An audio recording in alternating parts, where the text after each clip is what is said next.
আমার খুব ডিস্টার্ব করছে কানেকশনে, আমি খুব তাড়াতাড়ি কয়েকটা কথা বলে দিচ্ছি। আজকে আসাদুদ্দিন ওয়েসি সাহেব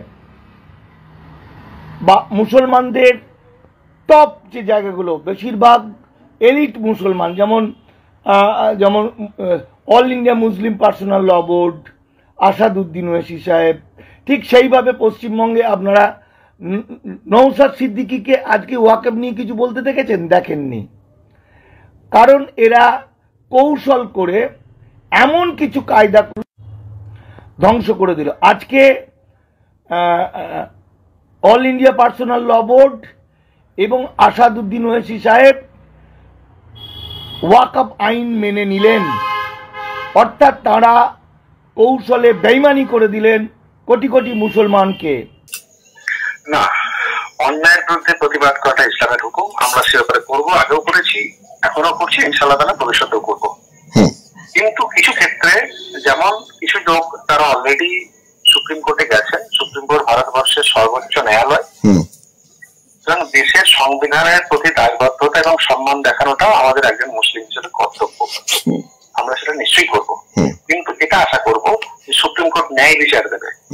সুপ্রিম কোর্ট যদি বারবার ওই আস্থার উপরে, বিশ্বাসের উপরে ন্যায় বিচার করা ঠান্ডা করতে চায়, যেটা বাবরি মসজিদের ক্ষেত্রে যেটা হয়েছে, তাহলে সেক্ষেত্রে আন্দোলন করা ছাড়া আমাদের কাছে কোনো অপশন থাকবে না। The information provided by the speaker, presenter on the IDAC platform is for general information purposes only. All information is provided in good faith. However, we make no representation or warranty of any kind, express or implied, regarding the accuracy, adequacy, validity, reliability, availability, or completeness of this information.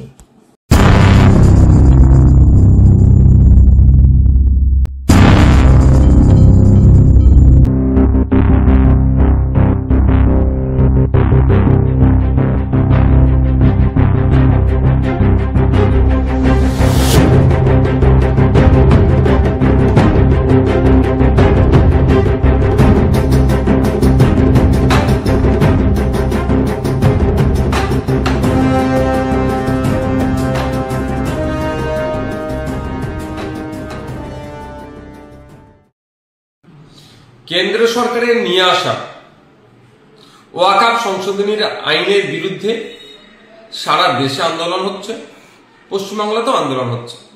পশ্চিমবাংলায় আন্দোলন করতে গিয়ে দেখলাম দু একটি অপ্রীতিকর ঘটনা ঘটে গিয়েছে, যেটা কাঙ্ক্ষিত না, এটা মোটেও কাম্য নয়। আমার অনুরোধ সকলের কাছে যে শান্তিপূর্ণ আন্দোলন করুন। শান্তিপূর্ণ আন্দোলন এবং কোর্টের মামলা, এই দুটোই এই অসাংবিধানিক কেন্দ্রীয় সরকারের নিয়ে আসা বিল প্রত্যাহার করতে পারে। সুতরাং আন্দোলনে যদি কোন রকম হিংসা চলে আসে প্রত্যক্ষভাবে বা পরোক্ষভাবে, তাহলে কিন্তু এই আন্দোলনের গতিপথ রুদ্ধ হবে এবং সাথে সাথে ওই ওয়াকফ সংশোধনী আইন প্রত্যাহারের ক্ষেত্রেও লড়াই যেটা হচ্ছে গণতান্ত্রিক প্রক্রিয়ায়, সেটা দুর্বল হবে। সুকুমার রায় তার আবোল তাবোল বইয়েতে একটি ছড়া লিখেছিলেন, যাকে বলা হয় ননসেন্স ছড়া। সেই ছড়াতে তিনি একটি লিখেছিলেন, গোফের আমি গোফের তুমি, গোপ দিয়ে যায় চেনা। হ্যাঁ, গোপ দিয়ে মানুষকে চেনার একটা তো বিষয় থাকে, গোফের মধ্যে নাকি একটা আলাদা পৌরসত্ব আছে, এবং বলা হয় একটা সময় নাকি এই গোফের জন্য ট্যাক্সও দিতে হতো। আজকাল অনেকগুলো ফোবিয়ার কথা কিন্তু চিকিৎসা বিজ্ঞান বলছে। তার অন্যতম হচ্ছে পোগানোফোবিয়া। পোগানোফোবিয়া অর্থাৎ যারা দাড়ি দেখে ভয় পান। এই ভয় পাওয়ার তো অনেকগুলো ফোবিয়া আছে, যারা দাড়ি দেখে ভয় পান তাদের বলা হয় পোগানোফোবিয়া। এখন মুশকিল হচ্ছে যে হিন্দু ধর্মেও অনেক সাধু সন্তের দাড়ি আছে, আর মুসলিম ধর্মেও তো দাড়ি আছে, শিখদেরও দাড়ি আছে। ভারতবর্ষের শাসন ক্ষমতায় যারা আছেন এখন, তাদের কাছে কিন্তু ওই দাড়ি বলতে বোঝায় একটি বিশেষ সম্প্রদায়, এবং অবশ্যই তারা মুসলিম। সুতরাং হিন্দু রাষ্ট্র গঠন করতে গেলে আর কেউ না হোক, প্রথমে এই মুসলিমদের হটাতে হবে আর কমিউনিস্টদের হটাতে হবে। এই দুটো লক্ষ্যমাত্রায় কিন্তু 1925 সালে আরএসএস তৈরি হয়েছিল, যদি ইতিহাসগুলোকে একটু ভালো করে ঘেঁটে দেখেন। হ্যাঁ, মুসলিমদের মধ্যে একটা জঙ্গি সংগঠন আছে, তারা কিন্তু সমাজ বিরোধী কাজ করেন, মানবতা বিরোধী কাজ করেন, ঠিকই, কিন্তু সংখ্যায় কি তারা এই গোটা মুসলিম সমাজ যা রয়েছে পৃথিবীতে তাদের থেকে অনেক বেশি? তা তো নয়। বেশিরভাগ মানুষ মুসলিম যারা আছেন তারা তো শান্তি চান। আর ভারতবর্ষে যা ঘটনা ঘটে গেছে বাবরি মসজিদ নিয়ে, তারপর যেমনটা আশা করা হয়েছিল যে বোধহয় মুসলিমরা তীব্রভাবে খেপে গিয়ে অশান্তির আগুন জ্বেলে উঠবে, কিন্তু তারা তখন বুদ্ধিমত্তার পরিচয় কিন্তু দিয়েছেন। দু এক জায়গায় ছোটখাটো যে ঘটনা ঘটেছে সেগুলো বাদ দিলে তারা কিন্তু বুদ্ধিমত্তার পরিচয় দিয়েছেন। স্থান, কাল, পাত্র বিবেচনা করে তারা কিন্তু সেগুলোকে সহ্য করেছেন। যাই হোক, আমি বাবরি মসজিদের প্রসঙ্গে যাব না, আমি যাচ্ছি ওই পোগানোফোবিয়া সম্বন্ধে, অর্থাৎ দাড়ি দেখে ভয়। আর দাড়ি দেখে ভয়, সেটার জন্য কিন্তু ভারতের যে সংবিধান আমার কাছে রয়েছে, আপনারা দেখতে পাচ্ছেন, এই সংবিধানে কিন্তু ধর্মীয় বিষয়াদি পরিচালনের স্বাধীনতার একটা কথা আছে 25 নম্বর অনুচ্ছেদ থেকে যেটার উদ্ভব। সেটা 26 নম্বর অনুচ্ছেদে প্রত্যেক ধর্মাবলম্বীকে ধর্ম বা দানের উদ্দেশ্যে সংস্থা স্থাপন, নিজ নিজ ধর্ম বিষয়ক কাজকর্ম নিজেরা পরিচালনা করার, স্থাবর ও অস্থাবর সম্পত্তি অর্জন, দেখাশোনা করার মৌলিক অধিকার দেওয়া হয়েছে। 25 অনুচ্ছেদের মতো 26 অনুচ্ছেদেও এই অধিকারও জনশৃঙ্খলা, নৈতিকতা ও স্বাস্থ্যের প্রশ্নে রাষ্ট্র নিয়ন্ত্রণ করতে পারে। সুতরাং এবার যে রাষ্ট্র নিয়ন্ত্রণ করে নতুন যে বিলটাকে নিয়ে আসা হয়েছে 2024 সালে, সেই বিলটির মধ্যে কি তাহলে ওই জনশৃঙ্খলা, নৈতিকতা, স্বাস্থ্য এগুলো কাজ করেছে? যার এজলাসে এই মামলাটা চলছিল, অনেকগুলো 73টা প্রায় মামলা গিয়েছিল সুপ্রিম কোর্টে, সে বিচারপতি সঞ্জীব খান্না কিন্তু তুষার মেহতা, আমাদের যিনি কেন্দ্রীয় সরকারের সলিসিটর জেনারেল, তাকে বলেছিলেন, বেশ কথা, তোমরা মুসলিমদের এই ওয়াকফ বোর্ডের মধ্যে 2জন হিন্দু প্রতিনিধি রাখবে। তোমরা কি তোমাদের হিন্দু ট্রাস্ট যে মন্দিরগুলো আছে সেখানেও কি 2জন মুসলিমকে রাখবে? এ প্রশ্নের কিন্তু সঠিক উত্তর তুষার মেহতা দেননি। আপনারা মূল যে মিডিয়া সেখানে খবরটা পাবেন না, কিন্তু যদি ইউটিউবে আমার মতন হতভাগ্য কিছু মানুষ আছেন যারা বড় বড় চ্যানেলে শিরদাঁড়া বিক্রি করে থাকতে চান না, তারা কিন্তু সেই ইউটিউবগুলো যদি দেখেন তাহলে আপনারা দেখতে পাবেন যে বুদ্ধগয়ার ওখানেও কিন্তু একটা বিরাট আন্দোলন অনেক দিন ধরে চলছে। তাদের ওই বুদ্ধগয়ার যে কমিটি, সেই কমিটির মধ্যে সেখানেও হিন্দু কয়েকজনকে ঢোকানোর একটা প্রচেষ্টা চলছে। এমনি তো বৌদ্ধ ধর্ম আপনারা জানেন শঙ্করাচার্যের হাত ধরে পরবর্তী সময় টোটাল বৌদ্ধ ধর্মটাকেই গ্রাস করে নেওয়া হয়েছে। বৌদ্ধদের কিছু ত্রুটি ছিল, সেই ফাঁক ফোকর দিয়ে কিন্তু ঢুকে গেছে, যেমন ওই লক্ষিন্দরের ওই বাসর ঘরেতে, বেহুলার বাসর ঘরেতে যেরকম ভাবে ওই নাক আর কি সাপ ঢুকে গিয়েছিল কালনাগিনী, সেইভাবে ঢুকে গিয়েছিল তাদের কিছু দুর্বলতার সুযোগ নিয়ে। সেখান থেকে বৌদ্ধ ধর্মের কি অবস্থা করা হয়েছে তো আপনারা জানেন। বৌদ্ধ রীতি নীতি, তাদের যে হীনযানী সম্প্রদায়, যা তাদের যে আচার বিচার এবং ধর্মীয় ভাবনা, দেব দেবী, সেগুলোকে আত্মসাৎ করে সেগুলোকে হিন্দু ধর্ম বলে প্রতিষ্ঠা করে দেওয়া হয়েছে। ভুরি ভুরি প্রমাণ রয়েছেন, এবং বিখ্যাত ঐতিহাসিক শুরু করে রবীন্দ্রনাথ থেকে শুরু করে বিবেকানন্দ পর্যন্ত এই কথাগুলো স্বীকার করে গেছেন। আজকের যে প্রসঙ্গটা নিয়ে আপনাদের সামনে আলোচনা করছি আর কি, সেটা হচ্ছে এই ওয়াকফ বোর্ড। এই ওয়াকফ বোর্ডটিকে এই হিন্দুদের 2জন প্রতিনিধি ঢুকিয়ে দেওয়া এবং বেশ কিছু ওয়াকফ বোর্ডকে একদম সরকারি হাতে নিয়ে আসার যে কার্যকারণ কাজ করেছে, সেটা কি ওই হিন্দু রাষ্ট্র গঠনের জন্য করেছে? তাহলে এই মুসলিম যে জায়গাগুলো রয়েছে, এই জায়গাগুলোর ভবিষ্যৎটা কি? এই সম্পর্কে আমরা বেঙ্গল ইমাম অ্যাসোসিয়েশনের যিনি সভাপতি মোহাম্মদ ইয়াহিয়া, তার সঙ্গে একটা ফোনে সাক্ষাৎকার নিয়েছিলাম। প্রথমে চলুন এই ওয়াকফ বোর্ড বিষয়টি একটু ছোট্ট পরিসরে একটা আপনাদের স্বচ্ছ একটি ধারণাটা প্রথমে দিয়ে দিই, তারপরে আপনারা শুনুন সেই মোহাম্মদ ইয়াহিয়ার সঙ্গে আমার যে ফোনে সাক্ষাৎকারটি হয়েছে সেটি আপনাদের সামনে তুলে ধরছি। চলুন প্রথমে দেখুন প্রতিবেদন। ওয়াকফ ওয়াকফ একটি আরবি শব্দ, অর্থ আটক রাখা। কোনো ব্যক্তি তার ধর্মের একাংশ জনস্বার্থে একটি সংস্থায় দান করেন, আর সেই অর্থ হতে পারে স্থাবর বা অস্থাবর সম্পত্তি। সেই দানকে বলা হয় ওয়াকফ আলাল আওলাদ। যিনি দান করেন তিনি ওয়াকিফ, যা আল্লাহর নামে উৎসর্গীকৃত।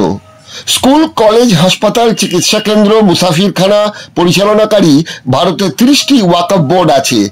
ঐতিহাসিক সূত্র বলছে হিজরির 4র্থ স্থানে অর্থাৎ 625 খ্রিস্টাব্দে মুখাইব নামে এক ইহুদি 7টি খেজুরের বাগান প্রথমে নবী মুহাম্মদ শাহকে প্রতিষ্ঠিত দাতব্য কেন্দ্রে দান করেন জনগণের কল্যাণে।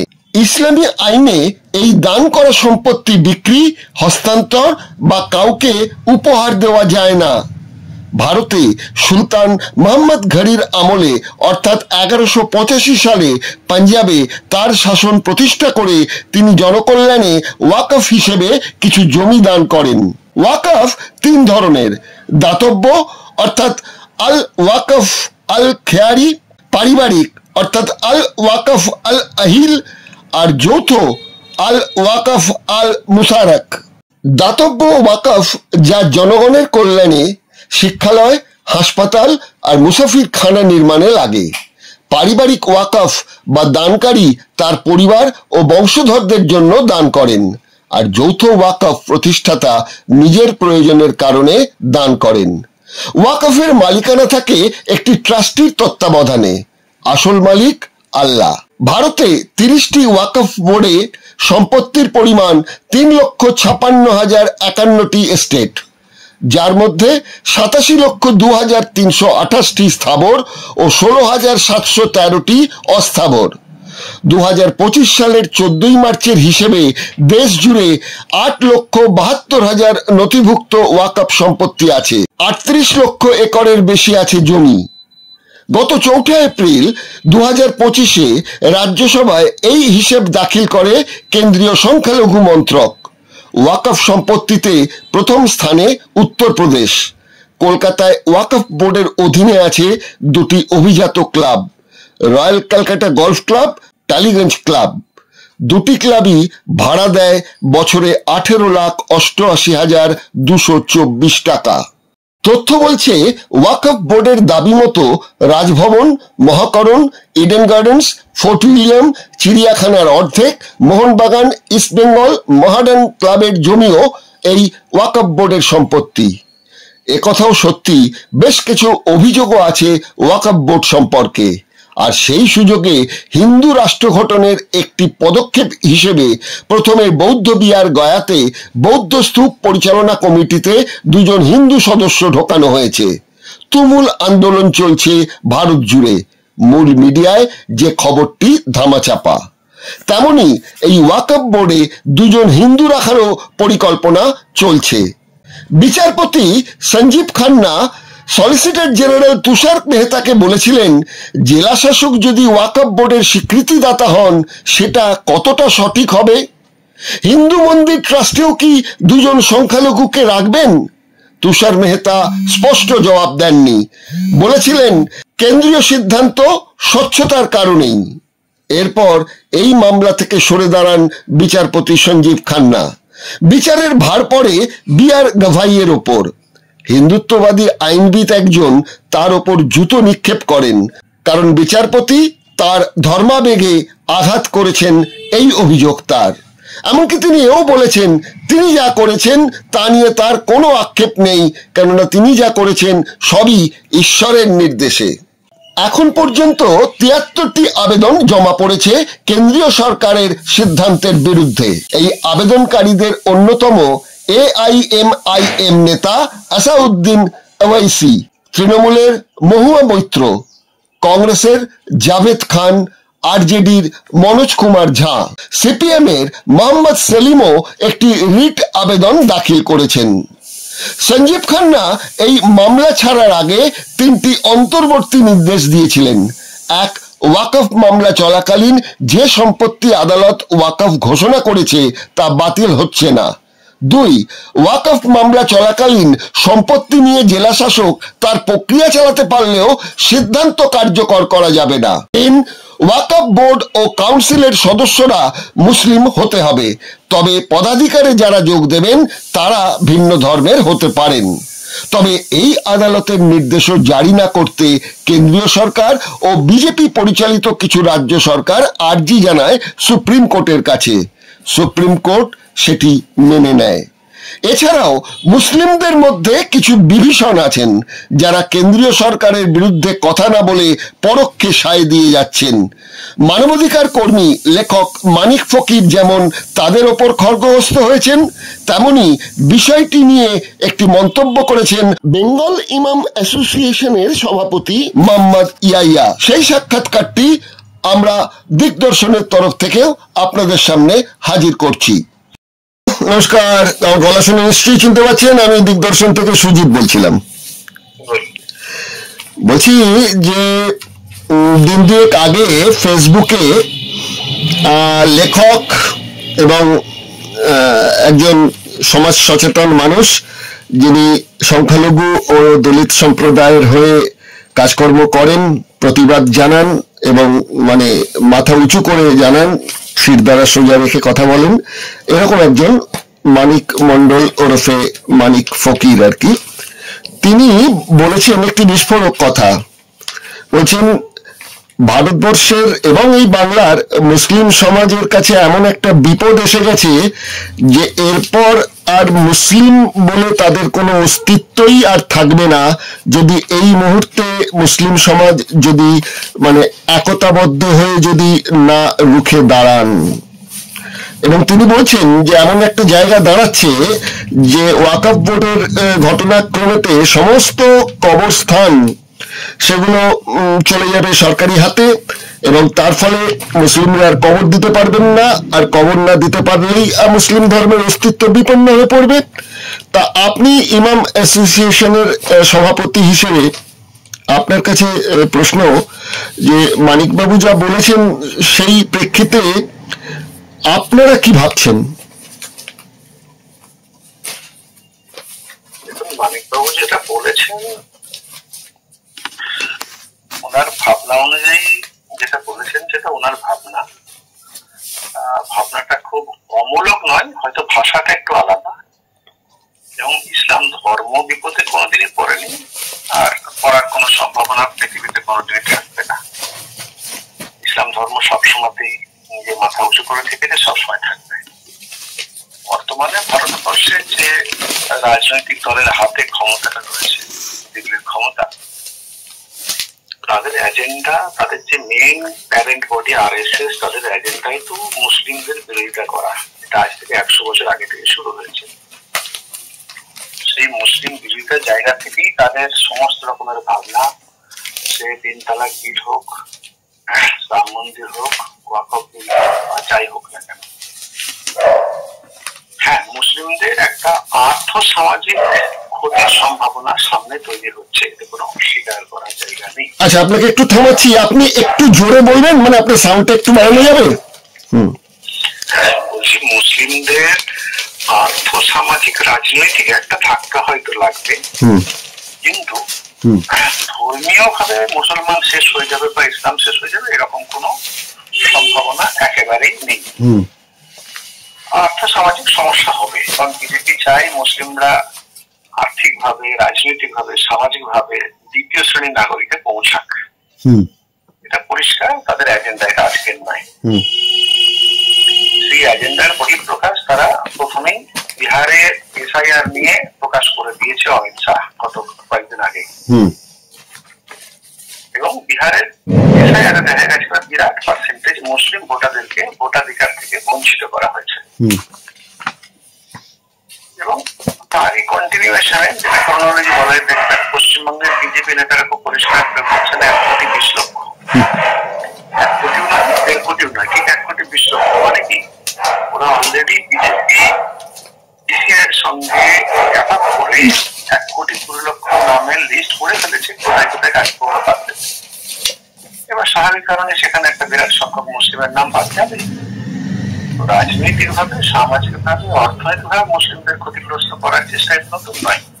গোটা ভারতবর্ষে পরিযায়ী শ্রমিকদের, বিশেষ করে মুসলিমদেরকে দেখবেন যে গুজরাট হতে পারে, ওড়িশা হতে পারে, সব জায়গায় মুসলিমদেরকে মারা হচ্ছে। এবার জয় শ্রীরাম বল, এখান থেকে বেরিয়ে যান, তাদেরকে প্রান্তিক করে রাখার একটা চেষ্টা চলছে। এটা নতুন না, এটা ওদের এজেন্ডা, তারা রূপায়ণ করবে। হ্যাঁ, কিন্তু একটা কথা আছে যে ইসলাম ফের পুনরায় জিন্দা হয় হর কারবালাকে বাদ।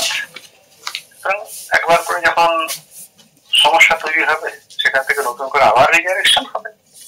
মুসলিমরা প্রথম দিকে হয়তো একটা সমস্যায় পড়বে, সেখান থেকে তারা বেরিয়ে আসবে। যেমন গত 50 বছরে, 70 বছরের আগে বলছে, গত 50 বছরে মুসলিমদেরকে রাজনৈতিক দল কেন্দ্রে ছিল, তারা সামাজিক ভাবে এবং রাজনৈতিক ভাবে খুব বেশি স্পেস দেয়নি। যখন মুসলিমরা বুঝতে পেরেছে যে শিক্ষাটা ভীষণ জরুরি, এই মুহূর্তে আপনি দেখবেন পশ্চিমবঙ্গে মুসলিমদের মধ্যে শিক্ষার হার অনেক বেড়েছে। প্রচুর স্কুল তৈরি হয়েছে, মুসলিম ছেলেমেয়েরা সেখানে পড়াশোনা এগিয়ে গেছে, বিশেষ করে মেয়েরা তো অনেক এগিয়ে এসছে। ইভেন যে সমস্ত প্রতিষ্ঠান পরীক্ষায় নাম লিখতে হয় না, সেখানে মুসলিমরা দেখবে তাদের পার্সেন্টেজ অনুযায়ী 30%, 40% ওভার করে যাচ্ছে। একমাত্র যেখানে যে পরীক্ষার খাতায় নাম লিখতে হয়, সেখানে ওরা এখনো ডিসক্রিমিনেশনের শিকার। কিন্তু যেখানে নাম লিখতে হয় না, যেমন মেডিকেলে নিট পরীক্ষায় শুধু নাম্বার থাকে, রোল নাম্বার, নাম লিখতে হয় না, সেখানে নিট পরীক্ষায় আপনি রেজাল্ট দেখুন, গত কয়েক বছরের পারফরমেন্স আপনি দেখুন, র্যাডিক্যাল চেঞ্জ হয়েছে। যখন আমরা এক প্রান্তের দিকে চলে যাব, তখন অটোমেটিক্যালি কি হবে, একটা সোসাইটি যখন ধাক্কা খেতে খেতে দেওয়ালে পিঠ থেকে যাবে, তখন তারা আবার রিপোর্ট করে এগিয়ে যাবে। পিছিয়ে রাখতে পারবে না বিজেপি। হ্যাঁ, চক্রান্ত তারা করবেই, মারার চেষ্টা করছে, তারা মারার চক্রান্ত করবে। কিছুদিন হয়তো আমরা সাময়িকভাবে রাজনৈতিক, সামাজিক, অর্থনৈতিক সমস্যার মধ্যে পড়ব। ইসলামকে শেষ করা যাবে না, মুসলমানদেরকে শেষ করা যাবে না। আপনি যেটা বলছেন অস্তিত্বের বিষয়টা নিয়ে, এটা তো যারা মুসলিম ধর্মে বিশ্বাস করেন, মানে ইসলামিক ধর্মে বিশ্বাস করেন, এক্ষেত্রে একটা সমীক্ষার কথা বলছি। একটা সমীক্ষায় দেখা গেছে যে এই সম্প্রদায়ের কাছে যখন তাদের জিজ্ঞাসা করা হয়েছে ধর্ম পরিচয়ের ব্যাপারটি কি, যারা একটু লেখাপড়া করেছেন, এরকম প্রায় 30% মানুষ বলেছেন যে ধর্ম হচ্ছে ইসলাম। আর বাকি 70% যাদের মধ্যে অধিকাংশই গ্রামাঞ্চল এবং মফস্বল অঞ্চলের মানুষ, তারা বলেছেন আমাদের ধর্ম মুসলমান। এই যে একটু শিক্ষিত সম্প্রদায় বলছেন ইসলাম, এবং যারা লেখাপড়ায় সেভাবে এগিয়ে আসতে পারেননি তারা বলছেন মুসলমান। আসলে কি আপনি বলবো যে প্রান্তিক অঞ্চলের, ম্যাক্সিমামই প্রান্তিক অঞ্চলের মানুষ, আমাদের অন্তত পশ্চিমবাংলার ক্ষেত্রে বলবো, বাঙালি মুসলমানদের কথা বলবো, তা এই মানুষগুলোর কাছে কি এখনো ইসলাম আর মুসলমান শব্দের দুটো প্রয়োগের যে পার্থক্য, সেই জায়গাটা কি তারা বুঝতে পারেননি, যার জন্য কি একটা অস্তিত্ব সংকটের অন্যতম একটি কারণ? এটা অস্তিত্ব সংকটের সঙ্গে কোনো সম্পর্কিত নয়, এটা খুব সামান্য একটা টেকনিক্যাল এরর। এটা এর সঙ্গে বিস্তীর্ণ যে সামাজিক, রাজনৈতিক এবং অর্থনৈতিক বা ধর্মীয় যে সম্পর্ক আছে, তার সঙ্গে সম্পর্কটা খুব গভীর নয়। এরকম টেকনিক্যাল ভুল অনেকেই করে ফেলেন। ইসলাম ধর্ম হিসেবে ইসলাম না মুসলমান, অনেক বড় বড় শিক্ষিত ব্যক্তিরা, তথাকথিত ইংরেজি শিক্ষায় শিক্ষিত ব্যক্তিরা, তারা যে ফর্ম বানান, মানে বিভিন্ন সরকারি বেসরকারি অ্যাপ্লিকেশন ফর্ম হয়, সেই ফর্মের মধ্যে অনেকে ভুল করে লেখেন ধর্মে মুসলমান ধর্ম, এরকম লিখে ফেলেন। সুতরাং এইগুলো খুব ছোট্ট একটা মাইনর টেকনিক্যাল ফল্ট, এর সঙ্গে ইসলামের অস্তিত্বের সম্পর্ক কিছু নেই। এবং বললাম এটা খুব ছোট্ট একটা বিষয়, ইসলামের অস্তিত্বের সঙ্গে কোনো সম্পর্ক নেই।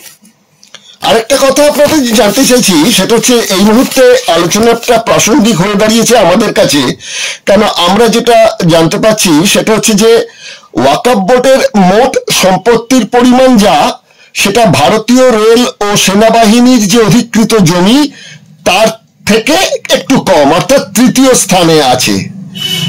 উত্তরপ্রদেশে এরকম 2,32,547টি সম্পত্তি আছে, পশ্চিমবঙ্গে ওয়াকফ বোর্ডের আন্ডারে 80,548টি আপনার জায়গা আছে, মানে সম্পত্তি আছে, অর্থাৎ দ্বিতীয় স্থান হচ্ছে পশ্চিমবঙ্গে। সুতরাং এই জায়গাগুলোতে যদি এই দখলদারির ব্যাপারে যেটা বলছেন তুষার মেহতা সলিসিটর জেনারেল বলেছেন আদালতের কাছে, যে সেটা হচ্ছে যে আমরা তো এই সম্পত্তি কেড়ে নিতে চাইছি না, আমরা চাইছি যে যেন দুর্নীতি মুক্ত বিষয়টি থাকে, যার জন্য ওয়াকফ বোর্ড যেটা তৈরি হবে সেখানে দুজন হিন্দু প্রতিনিধি রাখা হবে। তখনকার যিনি সঞ্জীব খান্না ছিলেন বিচারপতি, তিনি তখন বলেছিলেন, বেশ কথা, আপনি কি আমাকে গ্যারান্টি দিতে পারেন যে আপনার হিন্দু মন্দির বা ট্রাস্টিগুলোতে দুজন মুসলমানকে রাখবেন? একথার কিন্তু স্পষ্ট উত্তর তুষার গান্ধী দিতে পারেননি। আপনি কি বলবেন? দেখুন, আপনি কথার মধ্যে দুটো পয়েন্ট খুব পরিষ্কার উল্লেখ করেছেন। এক নম্বর কথা হচ্ছে যে ওরা বলছেন মুসলিমদের সম্পত্তি রক্ষা করার জন্য নাকি তারা ওয়াকফ বিল নিয়ে এসছেন। এর উত্তরে খুব স্পষ্ট করে আপনাকে বলতে চাইছি, শিয়াল যখন মুরগির স্বাধীনতা দাবি করে, আপনি নিশ্চিত থাকতে পারেন সে শিয়ালকে হত্যা করার উদ্দেশ্যেই সেই শিয়াল মুরগির স্বাধীনতা দাবি করে। বিজেপির মতো একটা RSS এর থেকে জন্ম নেওয়া দল, যাদের একমাত্র উদ্দেশ্য হচ্ছে মুসলিম বিরোধিতা, তারা মুসলিমদের সম্পত্তি রক্ষণাবেক্ষণের জন্য কোন নিয়ম কানুন করবে, এটা বিশ্বাস করার মতো পাগল অন্তত আমি নই। পাগলেও বিশ্বাস করবে না। তারাও সেটা জানে যে তারা মুসলমানদের সম্পত্তি কবজা করার উদ্দেশ্য নিয়েই ওয়াকফ বিল নিয়ে আসছে, তাদের সম্পত্তি রক্ষণাবেক্ষণ করার জন্য নয়। সেটাকে ক্লাসিফাই করার জন্য বা গ্লোরিফাই করার জন্য তারা বলছেন যে দুর্নীতি মুক্ত। ভারতবর্ষের সবচেয়ে দুর্নীতিযুক্ত দল কোনটা? বিজেপি ছাড়া। আপনি যে কোনো দুর্নীতি করে যান, বিজেপিতে পতাকা নেন বিজেপির, আপনি দুর্নীতি মুক্ত হয়ে যাবেন। যতক্ষণ না পর্যন্ত আপনি বিজেপির পতাকা হাতে নিচ্ছেন ততক্ষণ পর্যন্ত আপনি দুর্নীতিযুক্ত। মানে বিরোধীরা বলে ওয়াশিং মেশিন। একদম তাই। আর যে আপনি বিজেপিতে ঢুকে গেলেন তখন আপনি দুর্নীতি মুক্ত হয়ে গেলেন। এটাই কি দুর্নীতি মুক্তির প্রমাণ? তার মানে কি ওয়াকফ সম্পত্তিটা বিজেপির হাতে গেলে সেটা দুর্নীতি মুক্ত হয়ে গেল, আর যতক্ষণ পর্যন্ত মুসলমানদের হাতে আছে তারা দুর্নীতিযুক্ত হয়ে রইল। এই তো এখানে আপনাকে খুব পরিষ্কার, তার কথার মাধ্যমেই পরিষ্কার যে মুসলিম সোসাইটি দুর্নীতিযুক্ত আর একমাত্র বিজেপি বা বিজেপি দলের লোকেরা দুর্নীতি মুক্ত। আপনাকে একটু থামাচ্ছি, আমি আপনাকে একটু দয়া করে থামাচ্ছি, একটু ক্ষমা করবেন। সেটা হচ্ছে যে আপনি যেটা বললেন যে দুর্নীতিমুক্ত, যেহেতু দুর্নীতিপূর্ণ একটি দল, সে আবার কোন মুখে দুর্নীতি মুক্তির কথা বলে? দুর্নীতি মুক্তির কথাটা বলার দুটি কারণ আমার কাছে রয়েছে। তারা যেটা বলতে চাইছে যে কর্ণাটকে একটা সম্পত্তি ছিল, সেটা হচ্ছে প্রায় $23 বিলিয়ন একটা সম্পত্তি। সেই সম্পত্তিটি দাবি করছে ওয়াকফ বোর্ড, সেটা তাদের। আরেকটা, তামিলনাড়ুতে তিরুচুকপল্লী বলে একটা হিন্দু গ্রাম আছে, যেখানে 1500 বছরের ওপর ধরে একটা মন্দির রয়েছে, সুন্দরেশ্বর মন্দির, মানে বলতে পারেন শিবের মন্দির। সেই সম্পত্তিটাও ওয়াকফ বোর্ড দাবি করেছে যে এটা আমাদের ছিল। এবং দিল্লিতেও একটি গুরুদ্বারা, সেটাকেও ওয়াকফ বোর্ড দিল্লির দাবি করেছিল। তো দিল্লির ক্ষেত্রে সেই দাবিটা কোর্ট বাতিল করে দিয়েছে। আর তার সঙ্গে সঙ্গে এই যে কর্ণাটকে এবং তামিলনাড়ুতে কিছু দুর্নীতির বিষয়টি পেয়েছেন এবং কোর্ট বলছেন যে কিছু কিছু ক্ষেত্রে কিন্তু বিতর্ক আছে। সুতরাং যিনি শাসিত দল বিজেপি, তারা যে জিনিসটা করছে, তারা এই যে দুর্নীতি মুক্ত শব্দটা ব্যবহার করার কি সুযোগ পেয়ে যাচ্ছে এগুলোর জন্য? এর সঙ্গে দুর্নীতির সম্পর্ক কোথায়? কোন একটা জায়গাতে আপনার একটা এস্টেট আছে, আপনি যেমন, আমি আপনাকে দুটো উদাহরণ দিচ্ছি, ওগুলোর ক্ষেত্রে টেকনিক্যাল বিষয়গুলো আমার কাছে যেহেতু নেই, আমি বলতে পারবো না, তথ্যটা আমাকে জোগাড় করতে হবে। পশ্চিমবঙ্গের ক্ষেত্রে আমি আপনাকে দুটো জিনিস বলতে পারি। তার আগে একটু পরিপ্রেক্ষিত আপনাকে জানিয়ে রাখি। বাবরি মসজিদ যে জায়গায় ছিল সেটা ওয়াকফ এস্টেট ছিল। আজকে সেখানে রাম মন্দির প্রতিষ্ঠা হয়েছে, তার মানে কি এটা ওয়াকফ এস্টেট ছিল না? ছিল। দ্বিতীয়ত একটা ছোট্ট টেকনিক্যাল বিষয় বলি। যদি আপনি কোনো একটা জায়গাতে মন্দির থাকার পরে সেই মন্দির ধ্বংস করে দিয়ে সেখানে কোনো ইমারত তৈরি করেন, তাহলে সেই ধ্বংসগুলো তো আপনি সরিয়ে ফেলবেন না, ওখানে মাটির নিচে পুঁতে দেবেন। কোন এক জায়গাতে মাটির নিচে কোনো কিছু পাওয়া কখন যায়? যখন সেই জায়গাটা কোনো প্রাকৃতিক কারণে ধ্বংস হয়, ভূমিকম্প হয়ে গেল বা অন্য কিছুতে, তবে তো আপনি মাটির নিচে পাবেন, তাহলে তার ছাড়া তো পাবেন না। আপনি কোন একটা ইমারত ভেঙে ফেললে আপনি তো রিমেন্স গুলো তো ফেলে দেবেন, মাটি কি থাকার কথা ছিল না? বাবরি মসজিদ যদি রাম মন্দিরের ভেঙে তৈরি হতো, রাম মন্দিরের মাটির নিচে কি করে যাবে জিনিসপত্র? যাওয়া সম্ভব? প্র্যাকটিক্যালি সম্ভব নয়। দ্বিতীয় পয়েন্ট আসুন, যেমন আপনি বললেন, দেখালাম আপনাকে রাম মন্দির হওয়ার আগে বাবরি মসজিদটা যেখানে ছিল সেটা ওয়াকফ এস্টেট ছিল এবং এখনো আছে। সরকার তাকে তার গায়ের জোরে, তার কায়দা কানুন করে, সুপ্রিম কোর্টকে দিয়ে বিশ্বাসের উপর হেন তেন কথা বলে কবজা করে নিয়েছে, সেটা আলাদা জিনিস। আপনি আমার জায়গা জোর করে কবজা করে নিতেই পারেন। তেমনই আপনি যে সময়কার কথা বলছেন, সেই সময় তো বিজেপি ছিল না, আরএসএস ছিল না, ভারতবর্ষে হিন্দু মুসলিমের একটা সমস্যা ছিল না দাদা। তখন অনেক মুসলিম জমিতে হিন্দু মন্দির হয়েছে, অনেক হিন্দু জমিতে মুসলিম কি বলবো মসজিদ তৈরি হয়েছে, তারা দান করে দিয়েছেন। এরকম প্রচুর আছে ভারতবর্ষে, হাজার হাজার আছে। আরো পিছিয়ে গেলে দেখবো যে বৌদ্ধ সংস্কৃতি ধ্বংস করে হিন্দু স্থাপত্য হয়েছে, বৌদ্ধ সংস্কৃতি ধ্বংস করে মুসলিম স্থাপত্য হয়েছে। তাই এবার আপনাকে যেটা আমি বলতে চাইছিলাম, পশ্চিমবঙ্গে দুটো ঘটনা। পশ্চিমবঙ্গে আপনি জানেন মসজিদটা আছে মুর্শিদাবাদে, নাম যে মসজিদটাকে নিয়ে বিরাট ঝামেলা হয়ে গেল।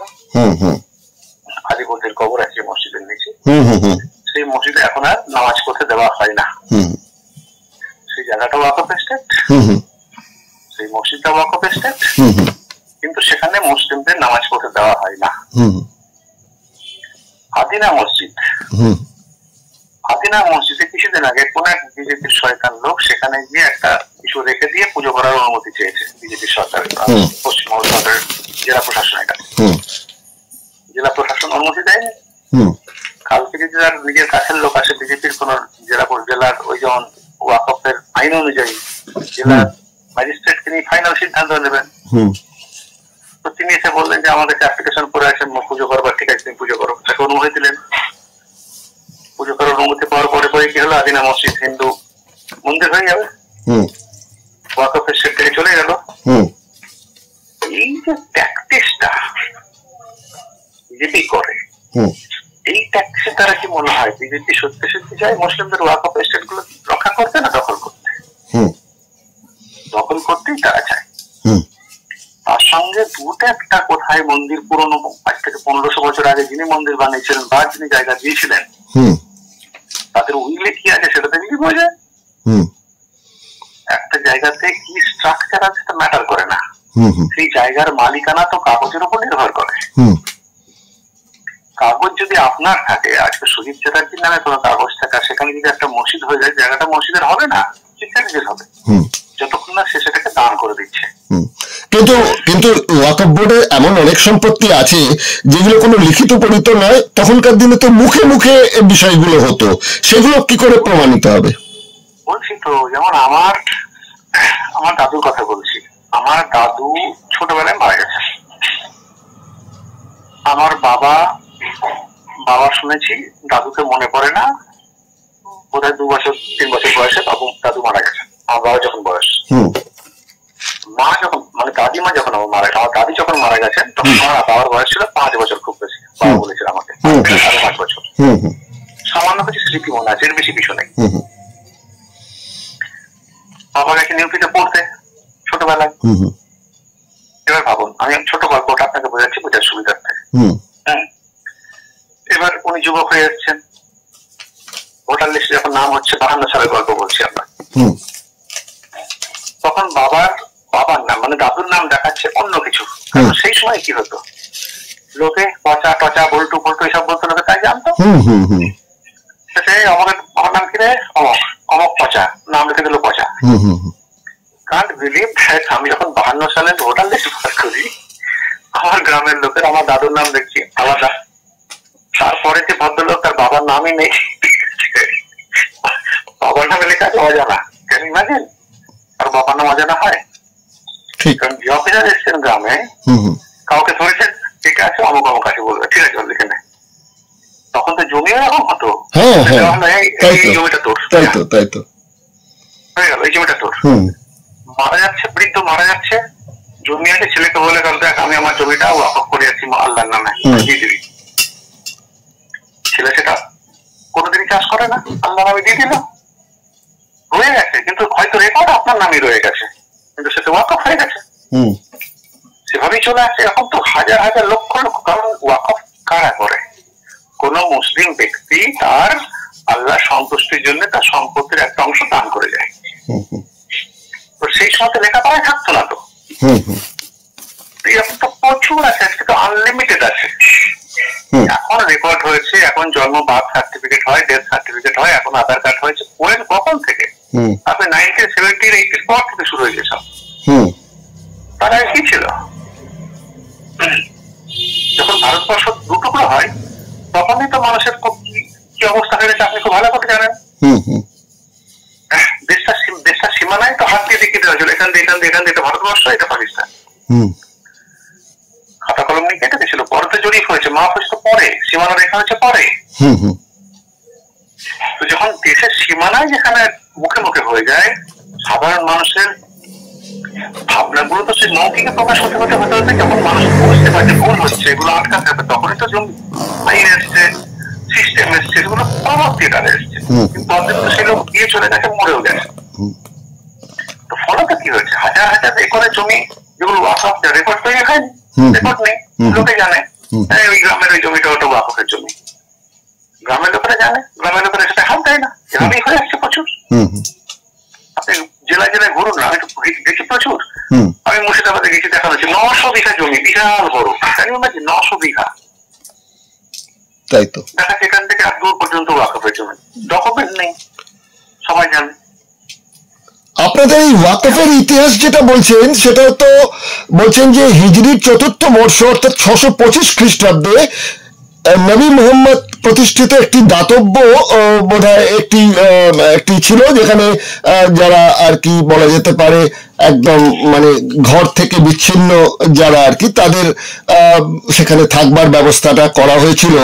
সেটা মুখাইরিক নামে এক ইহুদি ব্যক্তি নাকি তার উইলে উল্লেখ করে গিয়েছিলেন, মানে 7টি খেজুরের বাগান তিনি নবী মোহাম্মদকে দেওয়া হবে, কথাটা তখনকার দিনে বলেছিলেন আর কি।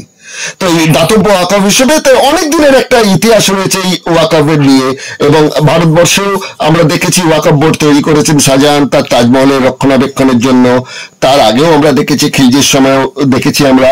এই বিষয়গুলো তো রয়েছে অনেক দিনেরই পুরনো।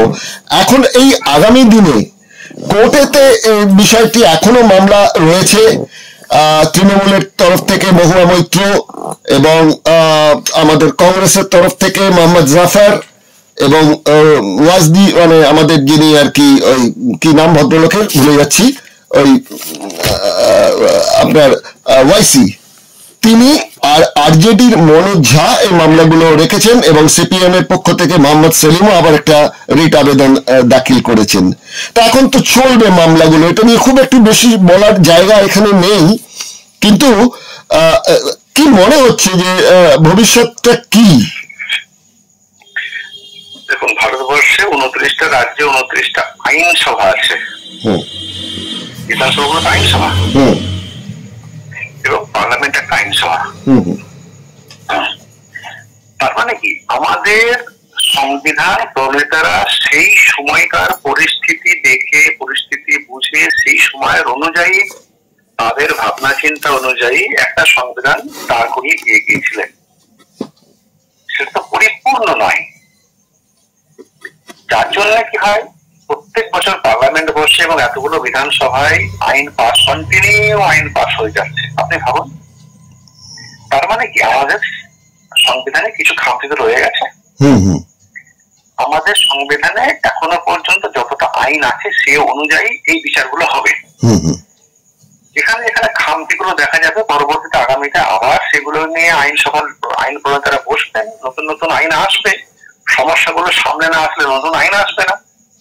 এরকম প্রচুর আইন তৈরি হয়েছে 54 পর থেকে, সংবিধান 51 সালে লাগু হওয়ার পর থেকে এতগুলো আইনসভাতে কন্টিনিউ আইন পাস হয়ে যাচ্ছে, পার্লামেন্টে প্রত্যেক বছর ধরে এতগুলো সেশন হচ্ছে, এত আইন পাস হচ্ছে, তার মানে কি খামতিগুলো রয়ে গেছে, পার্লামেন্ট সেগুলোকে কভার আপ করার চেষ্টা করে যাচ্ছে, কন্টিনিউ চলতে থাকবে। সুতরাং আইন ইটস কন্টিনিউয়াস প্রসেস, এরকম তো ফিক্স কিছু নেই। বর্তমানে যতটুকু আইন আছে তার উপর ভিত্তি করে রিট গুলোকে বিচার করার চেষ্টা বিচারপতিরা করবেন। যদি সেখানে খামতি হয় তখন পার্লামেন্ট দেখবে, আবার নতুন করে নতুন অ্যাক্ট আসবে। সুতরাং এটার উপরে খুব বেশি ভরসাও নেই, আবার নেই তা নয়, তাও বলা যাচ্ছে না। উই হ্যাভ টু ওয়েট, আমাদের এখন অপেক্ষা করতে হবে যে বিচারপতিরা কোন অ্যাঙ্গেল থেকে তাদের বিচার বুদ্ধি গুলোকে বিবেচনা করছেন তার উপর নির্ভর করতে হবে। আপনি যে অপেক্ষা করার কথা বলছেন সেটা তো হচ্ছে গিয়ে আপনার ধরে রাখুন ধৈর্যের কথা বলছেন। সেই যে ধৈর্যের কথা, এই কথা তো কোরআনে উল্লেখ আছে, যখন বিপদ আসবে আল্লাহর প্রতি তোমরা ভরসা রাখবে, এরকম কথা তো বলেছেন আল্লাহ। সেটা তো দেখতে পাচ্ছি সূরা বাকারার আয়াতে 155 নম্বর এতে বলা রয়েছে। এবং বলা হচ্ছে আরো যেটা হচ্ছে যে এগুলোতে ভয় পাওয়ার কিছু নেই। ভয়, ক্ষুধা, ধন সম্পদ, ফসলের ক্ষতি, অস্তিত্ব সংকট, এগুলো সবই আল্লাহ পরীক্ষা করার জন্যই এগুলো দেন, কেননা আল্লাহর অনুমতি ছাড়া কোনো বিপদ আসে না। সেটা তো সূরা তাগাবুন আয়াত নম্বর 11-তে উল্লেখ হয়েছে। এবং আরেকটি কথাও বলা হয়েছে যে এই ইসলাম ধর্মাবলম্বীদের কাছে তখনই এই ধরনের বিপদ আসে যখন পাপ তাদের মধ্যে বেশি করে মানে যুক্ত হয়। সেটা রয়েছে সূরার 30 নম্বর আয়াতে। সুতরাং একজন, আমি ইমাম অ্যাসোসিয়েশনের সভাপতি হিসেবে নয়, একজন ধর্মনিষ্ঠ ইসলাম ব্যক্তিত্ব হিসেবে আপনার কাছে বলবো যে এই যে আয়াতগুলোর কথাগুলো বললাম এবং আল্লাহর সম্বন্ধে যেগুলো বললাম, তাহলে কি এখন আল্লাহর উপরই ভরসা রাখছেন এবং ওই ধৈর্য রাখছেন? আপনি যে কটা আয়াত বলেছেন, দেখুন এই আয়াতগুলোর পরিপ্রেক্ষিত হচ্ছে অনেক বড়। এরকম ছোট অ্যাঙ্গেলে সেটাকে দেখার কোনো অপশন নেই, কারণ আমাদের কাছে আল্লাহর পক্ষ থেকে এমন কোনো বার্তা আসেন যে তোমাদের এই পাপের কারণে তোমাদেরকে এই শাস্তি দেওয়া হচ্ছে। সুতরাং যেগুলো আয়াত আছে সেগুলো পরিপ্রেক্ষিত অনেক বড়। আল্লাহ তাআলা আমাদের ধৈর্যের জন্য হুকুম করেছেন, ইন্নাল্লাহা মা'আস সাবিরিন, আল্লাহ তাআলা বলছেন আমি ধৈর্যশীলদের সঙ্গে রয়েছি। সুতরাং এইরকম বিষয় নয় যে তোমাদের এই পাপের কারণে তোমাদের এই শাস্তি হচ্ছে, সেটা তো এখানে আমাদের কাছে খুব স্পষ্ট নয় যে আমাদের কোন পাপের অপরাধে ওয়াকফ বিল আসছে, এরকম তো আমরা বলতে পারছি না। হ্যাঁ, কিছু ত্রুটি বিচ্ছিন্ন আমাদের সোসাইটির মধ্যে নিশ্চয়ই সমস্যা আছে।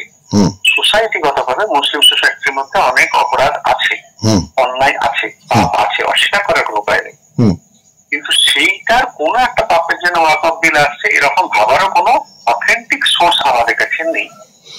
না, আমি এই প্রশ্নটা এই জন্য করলাম যে আপনি যেটা ধৈর্য ধরার কথা বলেছেন, সেটা কি ওই আদালতে কি বিচার হবে তার জন্য, না ইসলামিক ধর্মে আল্লাহর যে নির্দেশ আছে কোরআনে তার উপর বেস করে বলছেন যে ধৈর্য ধরতে হবে? কোনটা বিষয় বলছেন? আদালতের, আমি বললাম আপনাকে, আদালতের উপরে এখন ধৈর্য ধরে থাকা ছাড়া আপাতত কোনো অপশন নেই।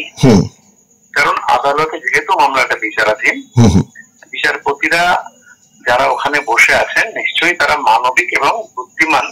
সুতরাং তাদের বুদ্ধির উপর আমাদেরকে এক্ষুনি কি বলবো ভরসা ছেড়ে দেওয়ার কোনো অপশন নেই। কেন, যেহেতু যারা গেছেন তারা তো জেনে বুঝেই গেছেন ওখানে, এবং এখনো পর্যন্ত ভারতের সংবিধানে যে আইন কানুনগুলো আছে সেগুলোরও বেশ করেই তো আইনের বিচার হবে। আশা করা যাচ্ছে যে ভারতীয় সংবিধানে যে সম্পত্তির অধিকার দেওয়া আছে সেই সম্পত্তির অধিকার নিশ্চয়ই লঙ্ঘিত হবে না, এই আশা তো করা যেতে পারে। বাকিটা হচ্ছে ব্যক্তিগত পরিচয়ের ক্ষেত্রে, ব্যক্তিগত আলাপ আচরণের ক্ষেত্রে আপনি যে আয়াতগুলো বলেছেন সেগুলোর মর্মার্থ অনেক বেশি ব্যক্তিগত। জীবন দর্শনের ক্ষেত্রে সমষ্টিগত ভাবে সেগুলোর অন্য পরিপ্রেক্ষিত আছে, সেক্ষেত্রে সবসময় ধৈর্যের কথা বলা হয়নি, বরং এটাও তো আল্লাহ তাআলা কোরআনে খুব স্পষ্ট করে বলে দিয়েছেন যে অন্যায়ের প্রতিবাদ করতে হবে। অন্যায়ের প্রতিবাদ করাটাই ইমানের অংশ। যেখানে কোনো অন্যায় হবে তার প্রতিবাদ করাটাও তো ইসলামের অংশ। সে অন্যায়ের প্রতিবাদ করার জন্য আল্লাহ রাসূল সাল্লাল্লাহু আলাইহি ওয়াসাল্লাম তরবারি ধরতে বাধ্য হয়েছিলেন, তার সাহাবীরা ধরেছেন, পরবর্তীকালে ইসলামে অনেক বড় বড় ব্যক্তিরা যারা রয়েছেন তারাও তরবারি ধরেছেন নিজেদের আত্মরক্ষার জন্য, অন্যায়ের প্রতিবাদ করার জন্য। প্রতিবাদ করাটা ইসলামের হুকুম। ধৈর্য ধরতে হবে। ধৈর্যের মানে এই না যে কোনো জায়গা থেকে যে কোনো কিছু ঘটবে চুপচাপ থেকে যাওয়া। সবরের অর্থ হচ্ছে যখন কোনো কিছু দুর্ঘটনা ঘটে সেটাতে আল্লাহর সন্তুষ্টির উপর, সেটার উপর স্থির থাকা। যে পরিস্থিতি হোক না কেন আমি তোমার উপর, তোমার ফয়সালার উপর সন্তুষ্ট আছে, এটাকে বলে সবর। সেই সবর সামাজিক ক্ষেত্রে, দুষ্টের বিনাশের ক্ষেত্রে সবর করাটা ইসলামের হুকুমের মধ্যে পড়ে না। বরং দুষ্টের বিনাশ করার জন্য আল্লাহর হুকুম হচ্ছে তাদের বিরুদ্ধে আপনাকে উঠে দাঁড়াতে হবে। যার জন্য আপনি ব্রিটিশের ইতিহাস দেখুন। ব্রিটিশ ভারতবর্ষে উলেমায়ে দিন যারা ইসলামকে বেশি ফলো করে তাদের লক্ষ লক্ষ মানুষকে হত্যা করা হয়েছিল। জিটি রোডে একটা গাছ বাকি ছিল না যেখানে কোনো মৌলানা সাহেবের, কোনো আলেমের শরীর লটকে দেওয়া হয়নি, কারণ তারা ব্রিটিশের বিরুদ্ধে লড়াইয়ে অংশগ্রহণ করেছিলেন। অন্যের বিরুদ্ধে প্রতিবাদ করে ইসলামের হুকুম। তাতে যদি ওয়াকফ বাঁচাতে গিয়ে যদি সুপ্রিম কোর্ট এমন কোন ব্যবস্থা নেয় যেটাতে ওয়াকফের ক্ষতি হতে পারে, মুসলিম সোসাইটির উপরে আঘাত আসতে পারে, সেক্ষেত্রে মুসলিম সোসাইটিতে 100% অধিকার আছে, তারা আন্দোলনে নামবে। এবং এ ব্যাপারে আমরা নিশ্চিত যে যদি আমাদের উপর কোনো অধিকার হস্তক্ষেপ করার চেষ্টা হয় নিশ্চয়ই আমরা আন্দোলনে 100% মৃত্যু নেমে যাবো। এই ব্যাপারে কোনো সংশয় নেই, এই ব্যাপারে কোনো ধৈর্যের অবকাশ নেই, এই ব্যাপারে কোনো সবরের অবকাশ নেই। বাংলার মুখ্যমন্ত্রী তো বলেছেন যে এই জিনিস আমরা বাংলায় মেনে নেব না। এই ব্যাপারে এক্ষুনি কোনো কমেন্ট করছি না। আচ্ছা আচ্ছা, তাহলে এই প্রসঙ্গটির যদি সমাপ্তি টানি তাহলে খুব অল্প কথার মধ্যে আপনি শেষ কথাটা কি বলবেন? সেই ধৈর্য না, অন্যায়ের বিরুদ্ধে প্রতিবাদ করাটা ইসলামের হুকুম, আমরা সে ব্যাপারে করবো, আগেও করেছি, এখনো করছি, ইনশাআল্লাহ তাআলা ভবিষ্যতেও করবো। কিন্তু কিছু ক্ষেত্রে যেমন কিছু লোক তারা অলরেডি সুপ্রিম কোর্টে গেছেন। সুপ্রিম কোর্ট ভারতবর্ষের সর্বোচ্চ ন্যায়ালয়, সুতরাং দেশের সংবিধানের প্রতি দায়বদ্ধতা এবং সম্মান দেখানোটাও আমাদের একজন মুসলিম হিসেবে কর্তব্য। আমরা সেটা নিশ্চয়ই করবো, কিন্তু এটা আশা করবো যে সুপ্রিম কোর্ট ন্যায় বিচার দেবে। সুপ্রিম কোর্ট যদি বারবার আস্থার উপরে, বিশ্বাসের উপরে ন্যায় বিচার করা ঠান্ডা করতে চায়, যেটা বাবরি মসজিদের ক্ষেত্রে যেটা হয়েছে, তাহলে সেক্ষেত্রে আন্দোলন করা ছাড়া আমাদের কাছে কোনো অপশন থাকবে না। আন্দোলন মানে তো সমষ্টিগত আন্দোলন, কিন্তু বলা হচ্ছে যে আপনাদের মধ্যেও বলা হচ্ছে যে পীরজাদা যেটা রয়েছে আমাদের, সেই পীরজাদা গোষ্ঠী যেটা, তারা নাকি মানিক ফকির বলছেন যে তারা তো বিশ্বাসঘাতকতা করছেন, মানে মুসলিম সম্প্রদায়ের একাংশ। তো যদি ঘরশত্রু বিভীষণ থাকে তাহলে আপনারা এই আন্দোলনকে মানে গোষ্ঠীবদ্ধ, সংঘবদ্ধতায় কিভাবে নিয়ে যাবেন? শেষ প্রশ্ন। ইসলামিক ইতিহাস বলেছেন ঘর শত্রু বিভীষণের হাতে হযরত ওমর রাদিয়াল্লাহু আনহু হত্যা হয়েছে। তাই তো। ঘর শত্রু বিভীষণের হাতে হযরত উসমান রাদিয়াল্লাহু আনহু হত্যা হয়েছে। ঘর শত্রু বিভীষণের হাতে হযরত আলী রাদিয়াল্লাহু আনহু খলিফা, এই তিনজন খলিফার নাম বললাম, তারা প্রত্যেককে হত্যা করা হয়েছে। কারা করেছে? ঘর শত্রু বিভীষণেরা। হযরত আলী রাদিয়াল্লাহু আনহুর সন্তান হযরত নবী করিম সাল্লাল্লাহু আলাইহি ওয়াসাল্লামের দুই নাতি ইমাম হোসেন এবং হাসান, তাদেরকে হত্যা কারা করেছে? এই মুসলিম ঘর শত্রুরাই করেছে।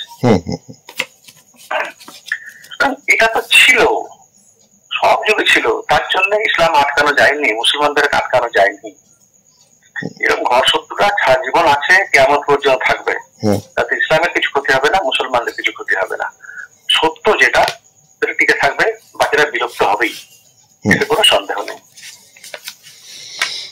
ঠিক আছে, আপনার কাছ থেকে জানতে পারলাম আপনারা কিভাবে বিষয়টিকে দেখছেন। মোহাম্মদ কালিম সিদ্দিকী মুজাফফরনগর ইউপির, তিনি একটি কবিতা করেছেন যার বাংলা অনুবাদ করেছেন আব্দুল হালিম কাসিমি।